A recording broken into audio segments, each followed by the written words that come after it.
বরংশ বিজেপিকে ক্ষমতা থেকে উৎখাত করার জন্যে বিকল্প জনমুখী একটা ন্যূনতম কর্মসূচি নিয়ে মানুষের স্বার্থে কাজ করতে পারার মতো একটা সরকার প্রতিষ্ঠা করা যায় কিনা তারা উদ্যোগ নিয়েছেন। এ হচ্ছে বাস্তব পরিস্থিতি। বিজেপি খুব ভালো অবস্থায় নেই, এটা বুঝতে হবে। ত্রিপুরা দিয়ে ভারতবর্ষ বিচার করলে ভুল করবেন। আর ত্রিপুরার পরিস্থিতিও যা, এই পরিস্থিতি বিজেপির পক্ষে না। তাই যদি হতো তাহলে সোনামুড়ার দুটো যে উপনির্বাচন হলো, এটা কি নির্বাচন? চূড়ান্ত প্রহসন। আমি সেটার বিশ্লেষণে যাচ্ছি না, ওটা আলোচনার জন্য আপনাদের এই কনভেনশন না। 2019-এর লোকসভা নির্বাচনেই যদি পুলওয়ামার ঘটনা না ঘটত তাহলে বিজেপির পক্ষে সরকারে ফিরে আসা সম্ভব নাও হতে পারত। পুলওয়ামার ঘটনা, এটার পেছনে অন্য কোনো ষড়যন্ত্র ছিল কিনা প্রশ্ন উঠেছে। এবং যেভাবে এই ঘটনাকে বিজেপি ব্যবহার করেছে তাদের জয় নিশ্চিত করার জন্যে, তাতে সাধারণ মানুষের মধ্যে যে সন্দেহ সংশয় তৈরি হয়েছিল, এটা বদ্ধমূল হয়েছে। বিশেষ করে তৎকালীন সময়ে জম্মু কাশ্মীরের যিনি রাজ্যপাল ছিলেন, তিনি বিজেপিরই লোক ছিলেন। কি কারণে ক্ষুব্ধ হয়েছেন সেটা তিনি ভালো জানেন। তিনি পরপর দুবার রাজ্যপালের দায়িত্ব থেকে অব্যাহতি নেওয়ার পর পুলওয়ামার ঘটনা রাজ্যপাল হিসাবে যেভাবে দেখেছেন, কেন্দ্রীয় সরকারকে যা যা পদক্ষেপ নিতে বলেছেন তার কোনোটাই কেন্দ্রীয় সরকার করেনি। তার থেকে তার নিজের মধ্যে যে সন্দেহ সংশয় তৈরি হয়েছে, এটাই উনি ঘুরিয়ে ফিরিয়ে বলবার চেষ্টা করেছেন। এ হচ্ছে বাস্তব ঘটনা। পরের যে ঘটনা, তারপর থেকে যতগুলো নির্বাচন হয়েছে, বিধানসভা বলুন, উপনির্বাচন বলুন, অথবা নগর এলাকার নির্বাচন বলুন, অধিকাংশ ক্ষেত্রেই কিন্তু বিজেপির ফল খারাপ, ভালো না। সর্বশেষ ঘটনা কি? কর্ণাটকে তারা পরাস্ত হয়েছে, হিমাচলে পরাস্ত হয়েছে, দিল্লিতে মেট্রোপলিটন সিটিজ, এখানে 250 আসন নিয়ে, আমাদের আগরতলার যেমন পুরো পরিষদ হয়, ওখানে 250 আসন নিয়ে 15 বছর যাবৎ বিজেপি ছিল। যদিও আপ সরকারে তারা তাদেরকে নাড়াতে পারছিল না। এবার নির্বাচনে সেখানেও বিজেপি পরাস্ত হয়েছে। বিজেপি বুঝতে পারছে যেমন চাইছে অবস্থা তেমনভাবে এগুচ্ছে না। এবং সবচেয়ে বড় সমস্যা যেটা তারা নিজেরা অনুভব করছেন, প্রকাশ্যে বাইরে বলছেন না, সেটা হচ্ছে যে মুখটা দেখিয়ে তারা ভোট বৈতরণী পার হওয়ার চেষ্টা করেছেন, সেটা হচ্ছে প্রধানমন্ত্রী নরেন্দ্র মোদী। এই জেল্লাটাতে টান ধরেছে, এটা বুঝতে হবে। এটা তাদের দলের ভেতরেই প্রশ্ন উঠেছে। কেউ কেউ ইতিমধ্যে আকারে ইঙ্গিতে বিভিন্ন মন্তব্যের মাধ্যমে এটা উপস্থিত করার চেষ্টা করেছেন, এবং এর অর্থটা হচ্ছে সম্ভবত বিকল্প মুখের সন্ধান চলছে। এটা আমি সম্ভবত বলছি, কারণ তাদের কথাবার্তার ভাবভঙ্গিমায়, মন্তব্য ইত্যাদির দিকে যদি আমরা একটু গভীর অভিনিবেশ নিয়ে দেখবার চেষ্টা করি, তাহলে এটাই মনে হয়। তাতে নরেন্দ্র মোদী যে চিন্তিত, এটা তার কথাবার্তায় বোঝা যাচ্ছে, ওনার নিজের কথাবার্তাতেই তো বোঝা যাচ্ছে। এখন ধরুন, এই যে আপনার G20 মানেটা কি? অর্থাৎ পৃথিবীর অর্থনীতির দিক থেকে যে রাষ্ট্রগুলো সবচাইতে সামনের সারিতে আছে, এগিয়ে আছে।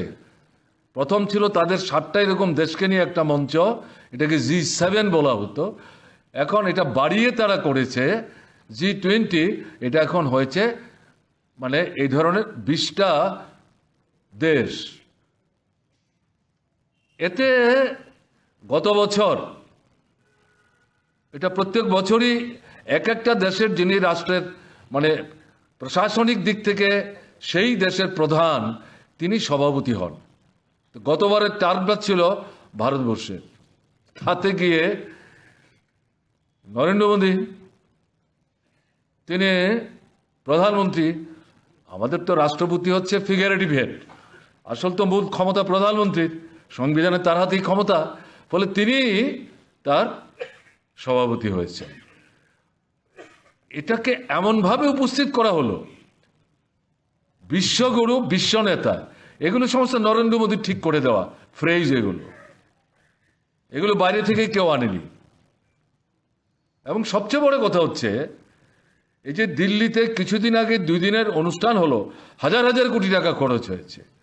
সমস্ত অনুষ্ঠানটার মূল লক্ষ্য ছিল নরেন্দ্র মোদীকে কি করে উপস্থিত করা যায়।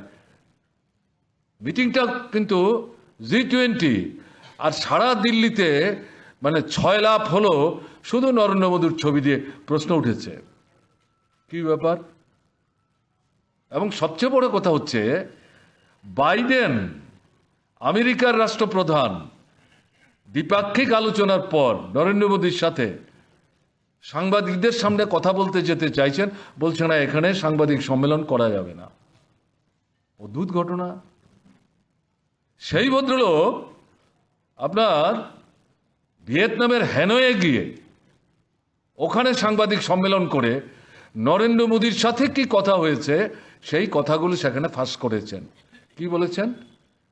গণতন্ত্র, সংবাদপত্রের স্বাধীনতা, ধর্ম নিরপেক্ষতা, ধর্ম যার যার তার, এই বিষয়গুলির দিকে যদি কোনো রাষ্ট্র, কোনো সরকার নজর না দেয়, তাহলে কিন্তু এটা শুভ লক্ষণ না। এবং তিনি কি বলেছেন, এই বিষয়গুলি নিয়ে ভারতবর্ষের প্রধানমন্ত্রী নরেন্দ্র মোদীর সাথে আমার যে দ্বিপাক্ষিক আলোচনা হয়েছে, আমি এগুলো উল্লেখ করেছি। তিনি এখানে এই কথাগুলো বললেন কেন? তিনি নিমন্ত্রণ করে নরেন্দ্র মোদীকে আমেরিকা নিয়ে গেছিলেন, কারণ তাদের আবার ভোট আসছে, তাদের রাষ্ট্রপতির ভোট। ওখানে মানে ভারতীয় নাগরিকদের একটা ভালো অংশ, কেউ স্থায়ী হয়ে গেছেন অথবা সাময়িক সময়ে তাদের সিটিজেনশিপ, তারা ভোট দেন, একটা ভালো সংখ্যায় ভোটার। তারপরে হচ্ছে ভারতবর্ষ পৃথিবীর জনসংখ্যার দিক থেকে এখন চীনকে অতিক্রম করে 1 নম্বর হয়েছে। সেই রাষ্ট্রের যারা পরিচালনায় আছে শাসন ক্ষমতার দিক থেকে, তাদের তরফ থেকে যদি 2-4 কথা বর্তমান শাসকদের পক্ষে কেউ এদিক সেদিক করে বলেন, এটা সেখানে তাদের পক্ষে জয়ের দিক থেকে সাহায্য করতে পারে, এদিক থেকে তাকে নিয়ে যাওয়া হয়েছে। 75 জন, তাদের যেটা আমাদের মতো সংসদ, তারা চিঠি দিয়ে বাইডেনকে বলেছেন, নরেন্দ্র মোদীকে জিজ্ঞেস করো তার দেশে গণতন্ত্র নাই কেন, সংবাদপত্রের স্বাধীনতা নাই কেন, যার যে ধর্ম করার ইচ্ছা সেই ধর্ম করার স্বাধীনতা তারা পায় না কেন, সংখ্যালঘুরা বিশেষ করে মুসলিমরা, খ্রিস্টানরা আক্রান্ত কেন, এগুলি তাকে জিজ্ঞেস করতে হবে। তুমি আমাদের রাষ্ট্রপ্রধান, তোমার মাধ্যমে আমরা আমাদের এই বক্তব্য তার কাছে তুলে ধরার জন্য তোমাকে বলছি। তিনি বলেননি। তিনি হয়তো বুঝতে পেরেছেন এটা তো সামনের তার দেশের নির্বাচন, অসুবিধা হবে, তিনি এটা দিল্লিতে এসে বলেছেন। এবং তার দেশের মানুষ, পৃথিবীর মানুষ, ভারতবর্ষের মানুষের জ্ঞাতার্থে হ্যানয়ে গিয়ে তিনি এই কথাগুলি বলেছেন। নরেন্দ্র মোদী তাকে অ্যালাউ করলেন না কেন? তাদের দেশের নিয়ম হচ্ছে যে কোনো দ্বিপাক্ষিক আলোচনা হলে পর আমেরিকার, তারা সাংবাদিকদের কাছে যান। এবং তিনি যখন যেতে চাইলেন, তাকে দিল না।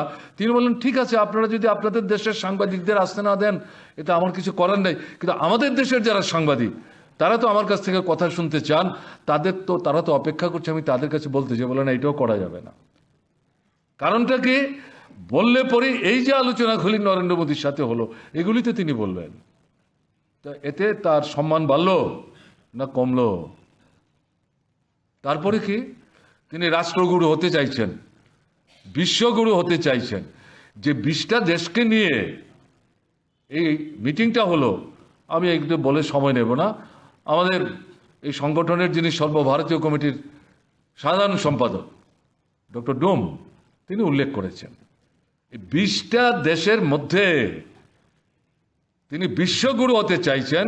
আর সমস্ত অর্থনৈতিক দিক থেকে ভারতবর্ষ সবচেয়ে পেছনের দিকে, শিক্ষা থেকে শুরু করে ধনী গরিবের ফারাক থেকে শুরু করে বেকার পর্যন্ত। কিসের ভিত্তিতে তিনি প্রতিষ্ঠা অর্জন করতে চাইছেন? অবস্থাটা যে খুব একটা বেশি ভালো এটা মনে করার কিন্তু কোনো কারণ নেই। এখন তিনি বুঝতে পারছেন এটা নিয়ে খুব বেশি দূর যাওয়া যাচ্ছে না। এখন চন্দ্রায়ন, আমাদের চাঁদে বিজ্ঞানীরা চেষ্টা করে ওখানে যন্ত্র পাঠিয়েছে, আমি ব্যাখ্যায় যাচ্ছি না। এখন এই ভদ্রলোক প্রথম থেকে বক্তৃতা করছেন, এটার সমস্ত কৃতিত্ব আমার।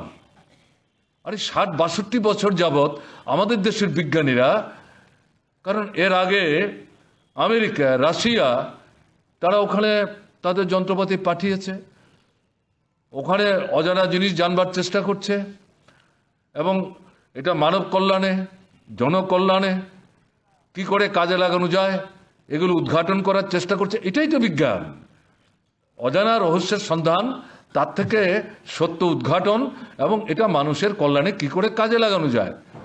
এটা অনেকের কাছে মনে হতো সেই সময়, কেন এই টাকা খরচ করছে, এটার দরকার আছে।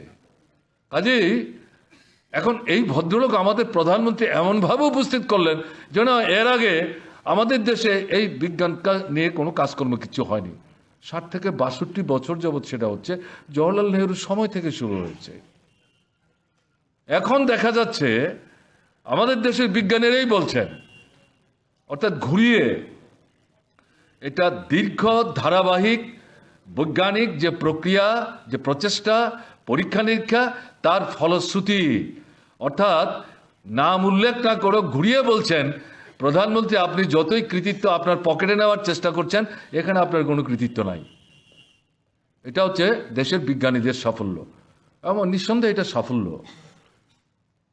এই চন্দ্রলোকে এর আগে গেছে, স্পুটনিক গেছে, আমেরিকাও পাঠিয়েছে, রাশিয়াও পাঠিয়েছে, ভারতও পাঠাবার চেষ্টা করেছে। কিন্তু ভারত এবারে যেটা সফল হয়েছে সেটা হচ্ছে তার দক্ষিণাংশে, এর আগে ওখানে কেউ পাঠায়নি। এবং ওখানে অদ্ভুত ঘটনা হচ্ছে, আমাদের পৃথিবীতে যেটা দিন যেটা রাত্র, ওখানে হচ্ছে 14 দিনে দিন রাত্র হয়। তো এই অবস্থায় এখন ওখানে আবার নতুন করে দিন শুরু হয়েছে। আমাদের যে যন্ত্রগুলি পাঠিয়েছে এগুলো তাদেরকে আবার জাগানোর চেষ্টা হচ্ছে। গতকালকে আমরা জানতে পারবো ভেবেছিলাম, আমার তো খুব আগ্রহ ছিল আমাদের এই যন্ত্রগুলো যেগুলোকে ঘুম পাড়িয়ে রাখা হয়েছে, কারণ ভীষণ ঠান্ডা, এই ঠান্ডার মধ্যে এগুলিকে ঘুম পাড়িয়ে না রাখলে নষ্ট হয়ে যেতে পারে। এখন আবার দিন হয়েছে, ওখানে 14 দিন গেল, এগুলিকে জাগাতে হবে। না জাগলে এই যন্ত্রগুলি তো মানুষের মতো কাজ করছে, ওখান থেকে তারা কি করে তথ্য পাঠাবে। আমিও আগ্রহ নিয়ে কালকে যখন কিছু জানতে পারলাম না, এনডিটিভি বারবার খুলছিলাম, বারবারই দেখা যাচ্ছে প্রধানমন্ত্রীর মুখ কে আর করা যাবে, এটাও তো প্রায় বগল দাবা করেছে। আজকেও দেখলাম পত্রপত্রিকায় কিছু নাই। কেন, আমার কিন্তু একটা আগ্রহ আছে, এটা আমাদের এই যন্ত্র মানবগুলো জীবিত হলো কিনা, তারা কি তথ্য ইত্যাদি সংগ্রহ করছে। কাজে এটার প্রেক্ষাপটে এটাকে নিয়ে এই পার্লামেন্টের মধ্যে তার দলের লোকদের দিয়ে এই সবটাই হচ্ছে নরেন্দ্র মোদীর কৃতিত্ব। একেবারে মানে অসত্য কথা, তার কোনো কৃতিত্ব এখানে নেই। এরা তো বিজ্ঞানের বিরুদ্ধে, এরা যুক্তির বিরুদ্ধে, এরা তথ্যের উল্টো কথাবার্তা বলে। এখন এটাকেও 24-এর নির্বাচনকে সামনে রেখে ব্যবহার করার চেষ্টা করছে। ছেড়ে দেবে মনে করবে না, আমি কথাটা শুধু উল্লেখ করে গেলাম। সর্বশেষকে মহিলাদের জন্য পার্লামেন্টে, বিধানসভায় আসন সংরক্ষণ, এখন এটার কৃতিত্ব সে নেওয়ার চেষ্টা করছে। 1996 সাল থেকে লড়াই চলছে। বামপন্থীরা, বিশেষ করে বামপন্থীদের মধ্যে মহিলা যে সংগঠন, তারা প্রথমে এই দাবি উত্থাপন করেছেন। বাকি সব দল তাদের মতো করে এটাকে সমর্থন করেছেন। 2010 সালে রাজ্যসভায় মনমোহন সিং যখন প্রধানমন্ত্রী, বিল আসে, রাজ্যসভায় এই বিল পাস হয়, লোকসভায় যখন বিল আসলো সেখানে এই বিলটা পাস করানো গেল না, কারণ রিজার্ভেশন নিয়ে নানা প্রশ্ন উঠলো, শেষ পর্যন্ত এটা স্থগিত থাকলো। এখন 2014 লোকসভা নির্বাচনের আগে নরেন্দ্র মোদীরা বলেছেন আপনারা আমাদের ভোট দিন, সরকার তৈরি হবে। প্রথম বছরেই আমরা